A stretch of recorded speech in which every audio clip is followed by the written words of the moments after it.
പണ്ട് ഗുരു ട്രെയിനിൽ സഞ്ചരിക്കുമ്പോൾ ഒരു രാജാവ് ഒന്ന് ചോദിച്ചിട്ടത്. രാജാവ് ചോദിക്കുമ്പോൾ ചോദ്യത്തിനും അത്രയും കനപ്പെട്ട സ്വഭാവം ഉണ്ടാവും. രാജാവ് ചോദിച്ചു, എന്താ പേര് സ്വാമിയുടെ? നാരായണനാണോ? ഇപ്പൊ ചോദിച്ചു, എന്താ ജാതി? ഇന്നിപ്പോ നമ്മൾ അങ്ങനെ ചോദിക്കില്ല, കൂടെ എന്തെങ്കിലും ഉണ്ടോ എന്ന് ചോദിക്കും. ജാതി ചോദിച്ചുകൂടല്ലോ, ഇത്ര ഉള്ളോ പേര്? എന്താ ജാതി എന്ന് ചോദിച്ചു. അപ്പൊ ഗുരു പറഞ്ഞു, അത് കണ്ടിട്ട് മനസ്സിലായില്ലേ? മനസ്സിലായില്ല. അപ്പൊ ഗുരുവിന്റെ അടുത്ത വാക്യം, കണ്ടിട്ട് മനസ്സിലായില്ലെങ്കിൽ പിന്നെ പറഞ്ഞ എങ്ങനെ മനസ്സിലാവും? ആ വാക്യം ഈ ചോദിച്ച ആൾക്ക് മനസ്സിലാവണമെങ്കിൽ എത്ര പതിറ്റാണ്ട് കഴിയണമെന്നറിയോ?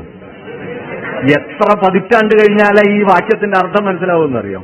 അതുപോലെ ഇതിന്റെ അർത്ഥം മനസ്സിലാവാൻ ഒരുപാട് പതിറ്റാണ്ടെടുക്കും. അമ്മാതിരി അന്ധകാരം തലയിൽ പേറി നടക്കുന്ന മനുഷ്യരാ. ഗുരു ഉണ്ടാക്കിയ ഈ ദൈവസങ്കല്പത്തില് അതിനെന്തെങ്കിലും ബ്രാഹ്മണ്യമുണ്ടോ? അതിലെന്തെങ്കിലും തന്ത്രവിധിയുണ്ടോ? തന്ത്രാണ് ശരിയെങ്കിൽ ഗുരു നിൽക്കില്ലല്ലോ. ഇപ്പൊ മണ്ണന്തലയിലോ മറ്റോ പ്രതിഷ്ഠ നടത്തിയപ്പോ ആരോ ഒന്ന് ഗുരുവിനോട് ചോദിച്ചു, ഇപ്പൊ മുഹൂർത്തമുണ്ടോ? തന്ത്രവിധി അനുസരിച്ച് ഇപ്പൊ മുഹൂർത്തമുണ്ടോ? അപ്പൊ ഗുരു പറഞ്ഞു, അളന്നു നോക്കിക്കോളൂ എന്ന് പറഞ്ഞു. അപ്പൊ ഇയാൾക്ക് മനസ്സിലായില്ല സ്വാമി എന്തായി പറയണെന്ന്. അപ്പൊ എന്താ സ്വാമി അങ്ങനെ പറഞ്ഞെന്ന് ചോദിച്ചു. അപ്പൊ ഗുരു പറഞ്ഞു, അല്ല, കുഞ്ഞ് ജനിച്ചിട്ടാണല്ലോ പിന്നെ ജാതകം നോക്കുക, അപ്പൊ പ്രതിഷ്ഠ കഴിഞ്ഞു, ഇനി മുഹൂർത്തം നോക്കിക്കോളൂ. ഇത്ര ഉള്ളു കേട്ടോ. ഇതുപോലെ തള്ളിക്കളഞ്ഞ ആളാ ഗുരു. ഇതുപോലെ തള്ളിക്കളഞ്ഞ ആളാ ഗുരു. ആ ഗുരുവിന്റെ പേര് ഇപ്പോഴുള്ളത് കൊണ്ടാ ഈ കണ്ട പരാക്രമണം മുഴുവൻ നടത്തിയിട്ട് ഇവിടെ പിടിച്ചിരിക്കാൻ പറ്റാത്തത്. അതുകൊണ്ട് ഗുരുവിനെ കൂടി അടിച്ചു മാറ്റാൻ പറ്റുമെന്നായിരുന്നു കുറച്ചുകാലം മുമ്പുള്ള ആലോചന. അത് ഫലിക്കാണ്ടായപ്പോഴാണ് മറ്റൊന്നായിട്ട് വരുന്നത്. നോക്കൂ, ആചാരങ്ങളെ. അയ്യാവൈകുണ്ഠൻ എല്ലാവരും തലയൊക്കെട്ടഴിച്ച് മുണ്ടഴിച്ച് കുനിഞ്ഞു നിന്ന് ദൈവത്തെ തൊഴുവണം. കീഴ്ജാതിക്കാരൻ തൊഴുതേ കൂടാ. അയ്യാവൈകുണ്ഠൻ പറഞ്ഞു, തലയെ കെട്ടിയിട്ട് വേണം തൊഴുവാൻ. വൈകുണ്ഠത്തോപ്പില് ഗുരു മരിക്കുന്നതിനും ജനിക്കുന്നതിനും 3-4 കൊല്ലം മുമ്പ് മരിച്ചുപോയ ആളാ.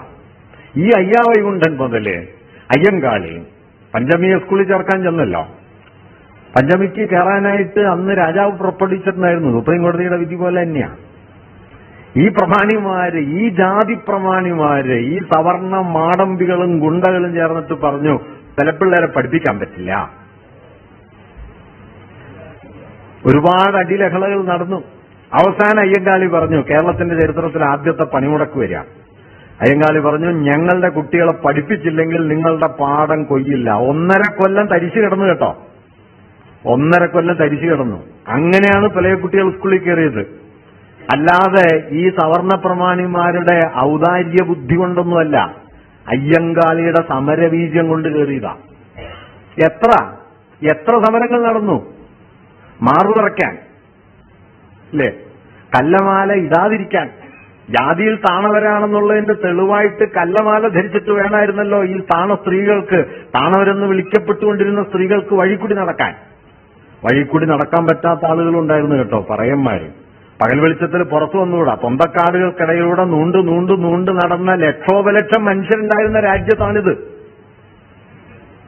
സഹസ്രാബ്ദങ്ങൾക്ക് മുമ്പൊന്നുമല്ല, 20-ാം നൂറ്റാണ്ടിന്റെ പകുതി വരെ പകൽ വെളിച്ചത്തിൽ തലയുയർത്തി നിൽക്കാൻ പറ്റാത്ത മനുഷ്യർ, മുട്ടിന് താഴെ മുണ്ടെടുക്കാൻ വയ്യാത്ത മനുഷ്യർ, കടയിൽ ചെന്ന് ഉപ്പ് എന്ന് ചോദിച്ചാൽ തല്ലിക്കൊല്ലപ്പെടുന്നവർ. 19-ാം നൂറ്റാണ്ടിലെ കേരളം വായിച്ചു നോക്കണം. ഭാസ്കരനുണ്ണി എഴുതിയിട്ടുണ്ട്. പുളിച്ചതെന്ന് പറയാതെ ഉപ്പ് എന്ന് പറഞ്ഞതിന്റെ പേരിൽ ഒരു പുലയുവാവനെ തല്ലിക്കൊന്ന രാജ്യമായത്. അവിടെ നിന്നാണ് നമ്മൾ ഇവിടെ എത്തിയത്. ഇവരുടെ ആരുടെയും സൗജന്യ ബുദ്ധി കൊണ്ടല്ല, ആചാരങ്ങളെ ലംഘിച്ച് ഇവിടം വരെ എത്തിയത്. അതിന്റെ പേരാ നവോത്ഥാനം. ആചാരമായിരുന്നെങ്കിൽ അതൊക്കെ ഇന്നും ബാക്കിയുണ്ടായേനെ.